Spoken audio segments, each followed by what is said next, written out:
Salut à tous, c'est Automatique YouTubeur, j'espère que vous allez bien, moi ça va super. Aujourd'hui on se retrouve pour un nouvel épisode de la série Air Info, on commence tout de suite.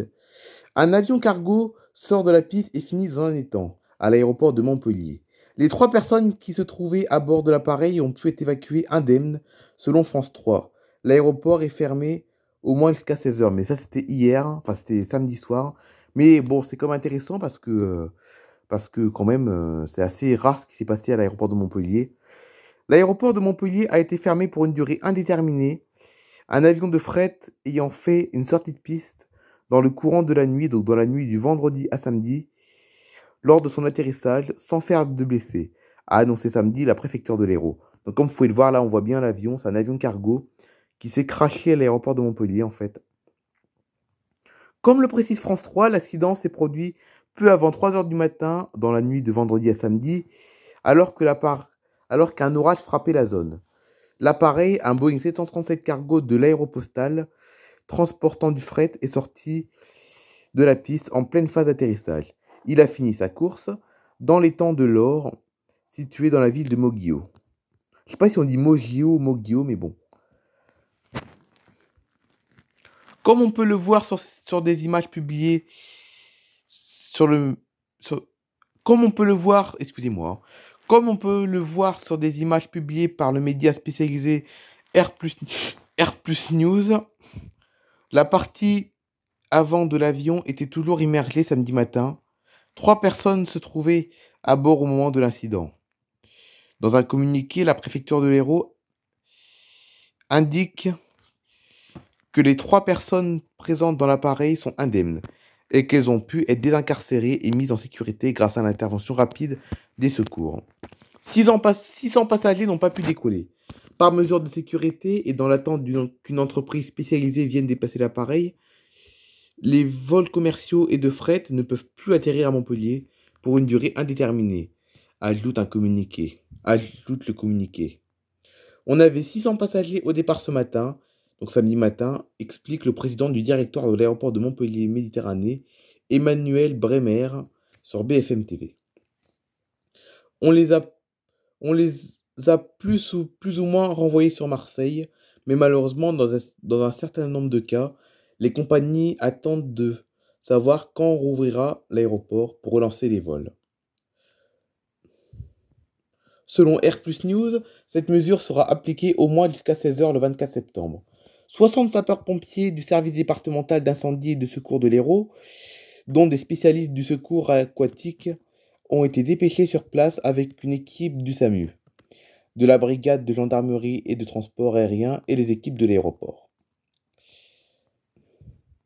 Toujours selon France 3, le 4 enquêteurs du bureau enquête et d'analyse, donc le BEA, sont arrivés dans la matinée sur les lieux pour recueillir les premiers éléments afin de déterminer les circonstances de l'incident qui n'aura heureusement fait aucune victime. Après l'annonce de la mobilisation partielle par Poutine, les vols pour quitter la Russie sont pris d'assaut. Ce mercredi matin, donc mercredi dernier, après l'annonce de Vladimir Poutine, les vols vers les pays voisins comme la Géorgie, l'Arménie ou encore la Turquie affichaient complet. Les Russes sont-ils en train de fuir le pays? Le président russe Vladimir Poutine a annoncé ce mercredi matin, dans un discours télévisé, la mobilisation partielle de la population russe dans la guerre en Ukraine. Elle concerne des citoyens en réserve, ceux qui ont déjà servi et est nécessaire, à assurer le chef d'État, qui a précisé que 300 000 personnes étaient concernées par cet ordre, dans un premier temps. Mais comme on va le voir dans la suite de l'actualité, hein, il y a de nombreux Russes qui ne veulent pas aller faire la guerre en Ukraine et qui veulent quitter la Russie pour éviter cette mobilisation. Enfin bref, on va lire l'article du coup. On va lire l'article du coup, mais... Alors oui, je sais, ça, c'est pas trop l'aviation, mais vous allez voir dans quelques instants que si, c'est l'aviation quand même. C'est bel et bien une actualité de l'aéronautique, vous allez voir dans quelques minutes. Le contenu de cette annonce était attendu et dès hier soir, le discours normalement devait normalement être diffusé ce mardi. Des sites ont observé une forte hausse sur l'achat des billets pour quitter Moscou. Entre mardi et aujourd'hui, donc la semaine dernière, hein, les recherches de billets d'avion depuis la Russie ont été multipliées par 2,5, confirme auprès de bfmtv.com le porte-parole du site de comparateur de vols Liligo, qui note sur la journée de mercredi une tendance à l'augmentation. Direction la Géorgie, la Turquie ou encore l'Arménie. La plateforme turque sur l'aviation Avasoya Media écrivait ainsi mardi soir que les Russes affluent vers les aéroports. Donc ça montre qu'il y a beaucoup de Russes qui sont contre la guerre quand même. Quand même beaucoup de Russes qui sont contre la guerre et qui veulent pas faire la guerre et qui veulent partir du coup. En conséquence de cette forte demande, les prix des billets vers les vols Moscou-Istanbul que Turkish Airlines vend pour une moyenne de 30 à 35 000 roubles, donc ça vaut 500 à 600 euros, a dépassé les 80 000 roubles, environ 1300 euros. Sur certains sites de billets, il est même grimpé à plus de 1700 euros, écrit le site. Aviasal, point principal site web russe de planification de voyage, a également connu une forte hausse de fréquentation ce mercredi matin, d'après l'outil statistique Google Trends, et à partir de 8 heures du matin, soit le début du discours de Vladimir Poutine. Au même moment, les termes billets et avions ont plus que doublé dans les recherches. Les vols de Moscou vers les capitales de la Géorgie, de la Turquie et de l'Arménie pour le 21 septembre n'étaient plus disponibles quelques minutes après l'annonce, écrit Moscow Time. À midi, heure de Moscou, les vols directs vers l'Azerbaïdjan, le Kazakhstan, l'Ouzbékistan ou le Kyrgyzstan avaient également cessé d'apparaître sur le site web. Chez Air Serbia, pour rejoindre Belgrade, le prochain vol avec des plats disponibles était affiché pour le lundi 26, selon l'AFP. Ouais, bon, après, ça concerne plus l'aviation, mais bon, au moins on a pu voir la partie de l'aviation, parce que ça, comme c'est un long article, hein, c'est un long article, mais la fin de l'article ne concerne plus l'aviation. Là, je vous ai vraiment montré ce qui concernait principalement l'aviation, hein. Voilà.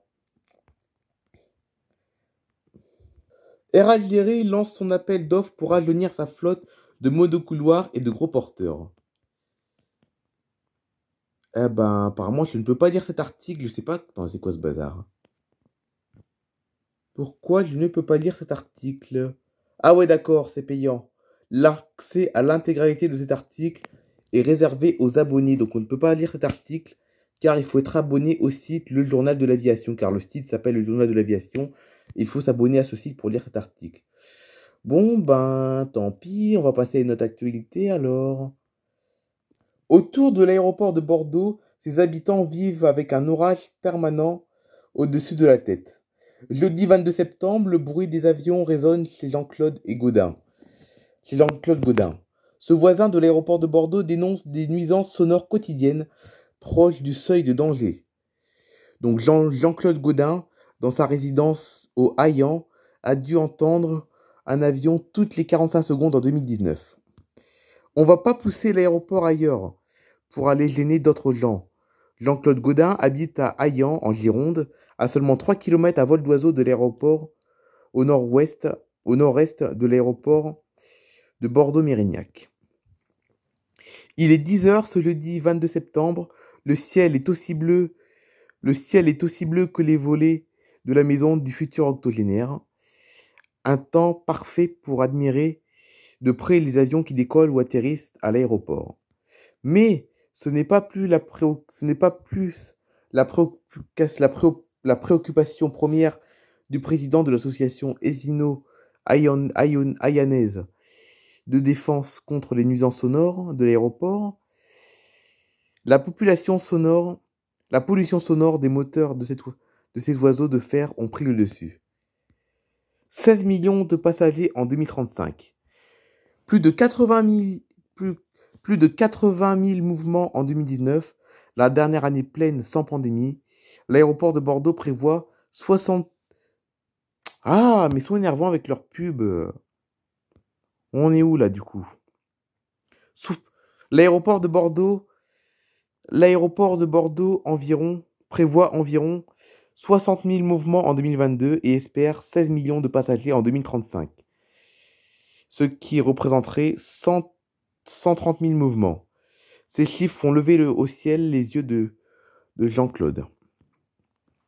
Pendant que l'ancien formateur de l'armée de l'air s'exprime sur ses ressentis et ses envies, deux avions ont eu le temps de le couper dans son élan. Alors qu'il a travaillé durant de longues années dans le secteur de l'aéronautique, il a de plus en plus de mal à supporter ces bruits au-dessus de sa tête. Après s'être réveillé au moins 3 ou 4 fois, comme toutes les nuits à cause des nuisances sonores provoquées par les va-et-vient incessants des avions, le défilé continue en journée. Pour l'homme de 79 ans, c'est infernal. Je me lève en pleine nuit, je prends mes mots croisés et je me rendors. Parfois, j'ai des coups de colère. À propos, l'OACI, l'Organisation de l'aviation civile internationale, a décrété qu'il faut restreindre les vols de nuit.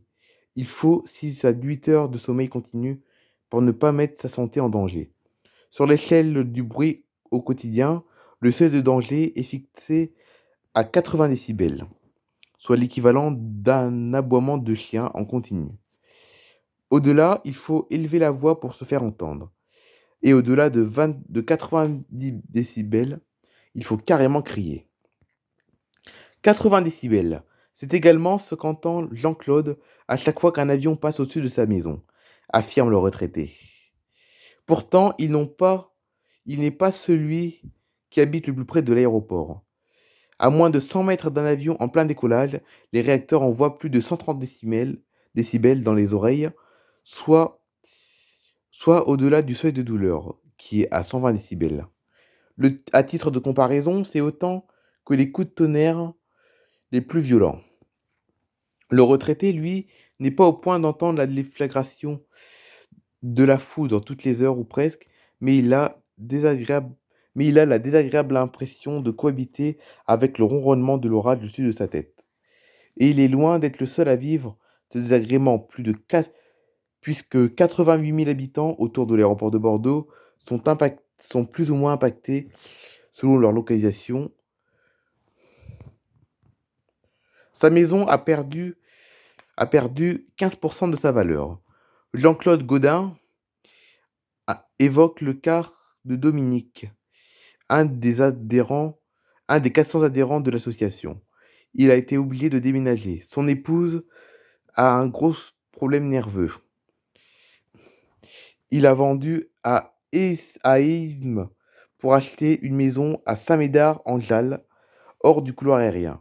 Récemment, il lui a confié vivre beaucoup mieux maintenant qu'il n'y a plus le bruit des avions.